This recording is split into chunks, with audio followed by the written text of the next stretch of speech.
Okay, so I want to show you this process in an abbreviated fashion. So first though, you'll want to go and have some kind of a stopwatch or alarm so you can keep your an eye on how much time you're actually studying. And the goal is, short, intense, focused intervals of study, of reading, of taking Cornell notes and rehearsing what it is you're reading, so that you're moving things into your long-term memory and not doing too much at any one time. So I just search in Google for stopwatch. You may have one on your phone already, but I use this one too. And I go to the countdown piece and you just set the time. I'm going to set it for 15 minutes and make sure you have, a blank piece of paper ready for your Cornell notes. And you want to make sure that you have your text ready for the section that you're going to do that day, and then go ahead and start. And your goal in this process is to think about just one subsection of a section, right? So we're not even doing all of 9.1. We're only doing one section of 9.1 in this first 15 minutes. And you're reading intensely with focus. You're taking Cornell notes and pulling out just the important ideas. You're stopping periodically to go back and rehearse those important ideas. Close your eyes. Can you say the important ideas and examples that you might need? And then you move on to the next piece, right? So think short, focused, intense pieces. So let's see what that looks like. So I'm just going to do this first chunk of 9.1, what is the atmosphere? And we're going to actually stop right before this next subsection. So that looks like a very little amount of material, but you'll see to actually read it, take notes, and understand it enough to get it into your working memory is going to take us 15 minutes. So let's just start by skimming this chunk and say, okay, 9.1, what is the atmosphere? And we notice that there are some important words in bold: weather and climate. So we're going to probably need the definitions of those. What's an aerosol? And already I'm making connections and saying, okay, like aerosol, hairspray, little droplets in the air. Okay, maybe it has something to do with that. The troposphere, convection currents, and then I see a picture here that I'm going to stop and take a look at. So layers of the atmosphere vary in temperature and composition. So these are the layers of the atmosphere. Here's the Earth. This is how high up it goes in kilometers, this side in miles. Right, here's the Earth, troposphere, so I can see, so I can assume that it's probably going to be describing what those layers are and how they're different from each other. I see the word ozone. I see that again here. I see it again here, so that tells me, oh gosh, that's probably an important concept. Stratosphere, so this is probably the section where it starts to describe what those different layers are about. I see the word aurora borealis in italics. I know that. I've heard that term before. That's right. Those are those beautiful lights in the sky you see in Alaska, the greens, and that they are able to see every now and then. So that's interesting. We'll see, where does that take place. And I'm wondering if it's up here. I see these kind of what that might look like, but okay, let's see. Let's go back. So now we're ready, knowing what this section's about in general, to go back and really read this in depth. And again, our goal is, as we're reading, to try be focused, to be pulling out what's important, and to be remembering those things. So we want a quiet environment, cell phones off, no Facebook, TV off, sitting at a desk, good lighting, on a quiet location. And so we start.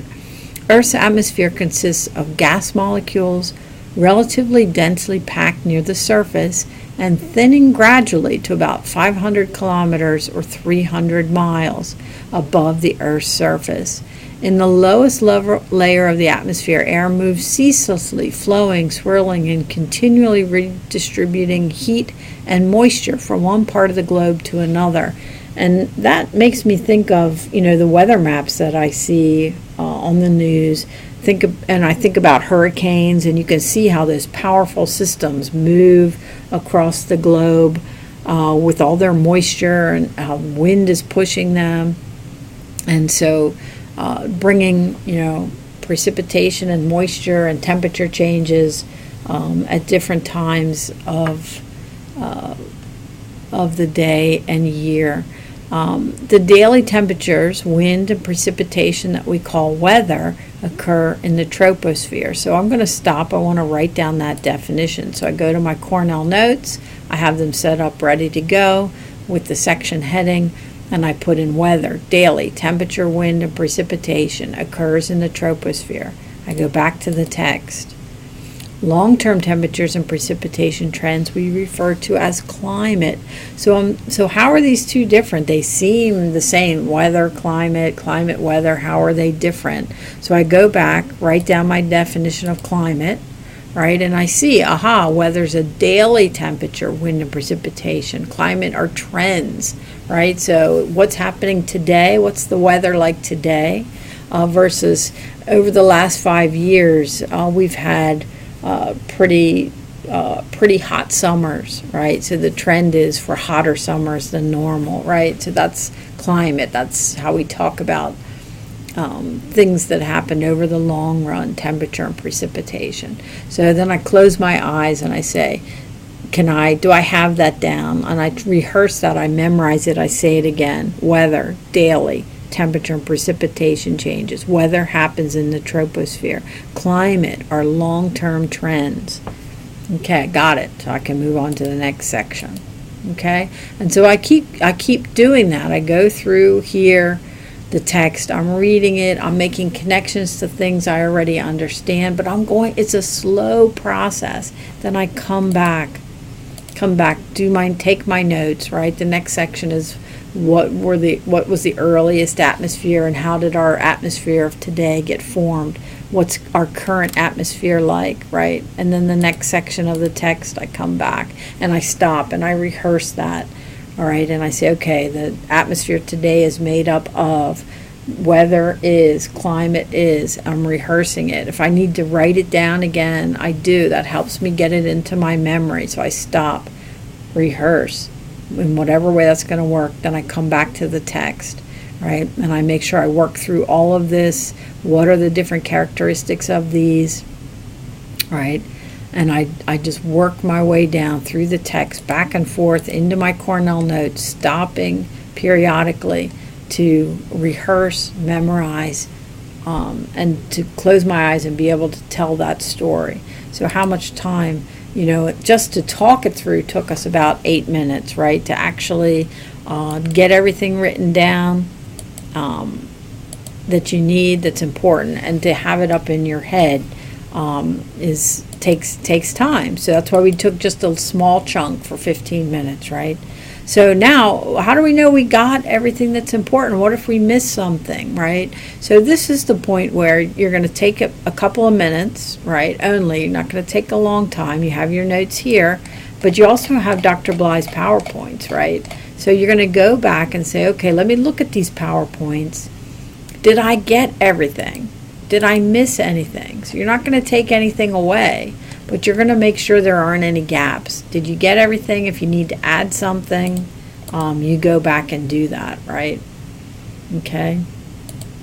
And then step 3 is, you might need a mini break at this point. That's 15 minutes. Stand up, take a breath, check your Facebook, get a glass of water, right? But come back. Take 2 minutes, 3 minutes most, whatever you need. And now you're going to do the next subsection. So you're going to set that timer again for 15, right? You're going to go back to the book, to the second section, which starts here, and you're going to do the same thing. You're going to skim through this. There's a term that's important. The albedo is reflectivity, how much something reflects light. You're going to spend some time looking at this picture again. Any other greenhouse effect is going to come up. Right, and latent heat. There are some other things in here. You're going to keep going till you get to the end of this section, right? So, okay, you're going to go back, and now you're going to really start to chew on this. So you're going to slowly start to read this. You're going to go back and forth to your Cornell notes. You're going to pull out just what's important, right? What are those important terms? You understand them. What's in that diagram that you need? Here's another diagram, right? What are the things you need to pull out of these that are important, right? Then you're going to go back to Dr. Bly's PowerPoint. You're going to make sure you didn't miss anything, right? Did you get all the important things?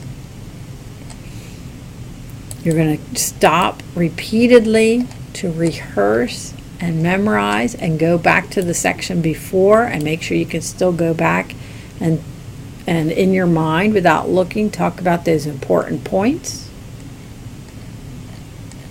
All right, can you do all that? Do you need to write it down again? Do you need somebody to ask you the questions from your notes? Whatever you need to do to have gotten that off the page and into your memory, you need to do before you move on to the next section. Otherwise, you end up having to start all over again. All this work was for nothing, right? So short chunks, focused, intense, reading, note-taking, memorization, before you move on to the next section.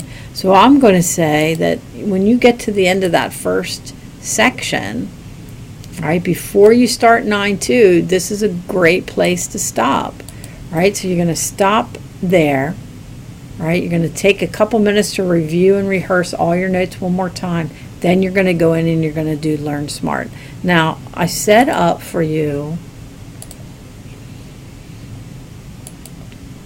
a practice test for each chunk of the textbook. So you want to make sure you go into the classic view so that you have access to those. And you're going to log in.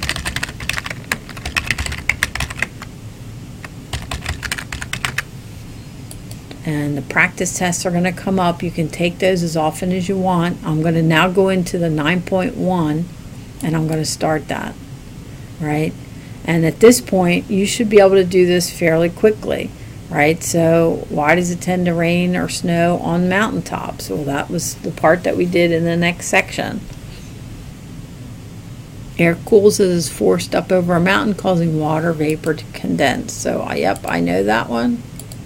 All right, and you move through, right? So by this point, if you spend all that time, this is just one more step. It tells you what you know and what you don't know yet. So if you're still not sure you're getting things wrong, you write those down on another piece of paper, right? So you can go back, refresh, rehearse, get it in your memory, come back and do this again until you've got it all right. If there's still something you don't understand, write it down so you can ask Dr. Bly, right?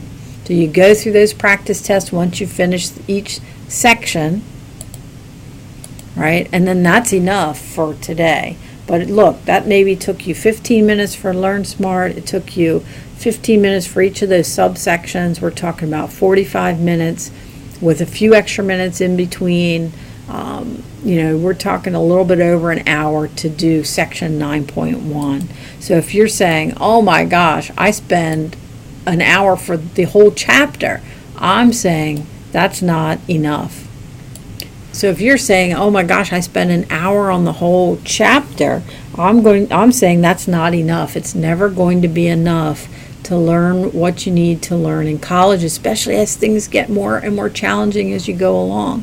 So the sooner you can say in your own mind, I know I need to spend more time. I need to study in a different way than I've ever had to do before.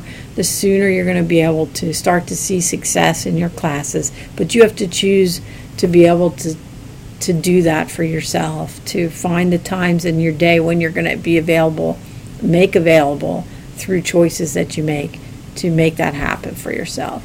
So I hope you do. I hope this was helpful. I hope the process is useful. It works.